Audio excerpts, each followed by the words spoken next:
I feel like one of the most underutilized features of the Humminbird units is a feature called Auto Chart Live.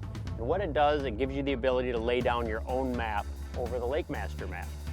I'm on Rainy Lake here today, hundreds of thousands of acres. As good as the LakeMaster chip is, there's no possible way where every detail could be documented on a lake of this size. Auto Chart Live is one of those things that I think people kind of steer away from it because it seems like it's really advanced and complicated. First of all, it's not complicated. It is very advanced. It can be that if you want it to, but in its simplest form, a couple of clicks on your unit and you're off and running. The defaults work great. I even use it on my kayak on small uncharted lakes that I fish.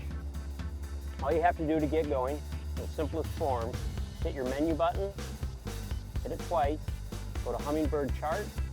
Auto Chart is the first line. Drop down to it, select it, turn it on. To get the best possible map, you'll want to use a grid system. You're going to idle parallel over the structure that you're wanting to map, and then you'll make a turn and go back, parallel, back and forth, and eventually make a couple cross hatches on that pattern. That will give you your best map.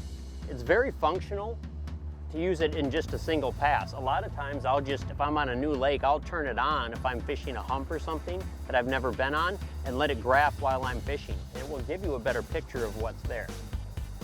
Another way that I like to use it, just on the default settings, is in the fall, I'll go out and idle a fair amount of structure in my boat or even a kayak or a little boat and lay down maps of areas that I think I might want to fish in the winter for ice fishing. With the purchase of a Zero Lines card, it'll store mega hours of data. The units themselves will store plenty of data, like I'm writing directly to the unit right now. It'll store plenty of data. The Zero Lines card will hold a lot more data, and it gives you the ability to transfer that data from unit to unit.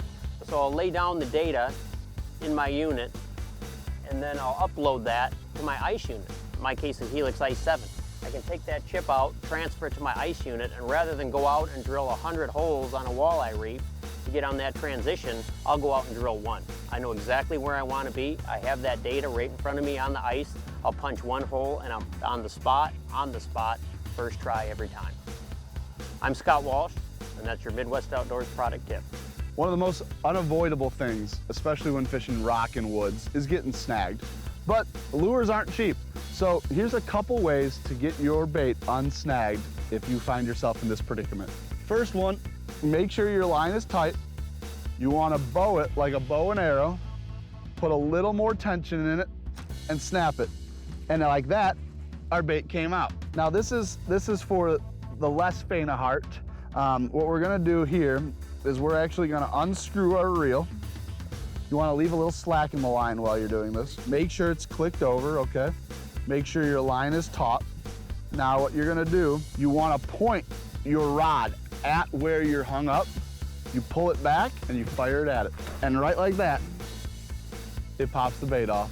And no tricks about it. The last way, and probably the easiest way if you have the accessibility to get a snag out, is try to reverse the snag in the way of which it happened.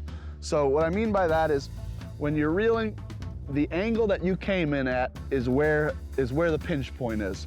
So you have to eliminate that. Either go above it, go below it, or come back from behind it.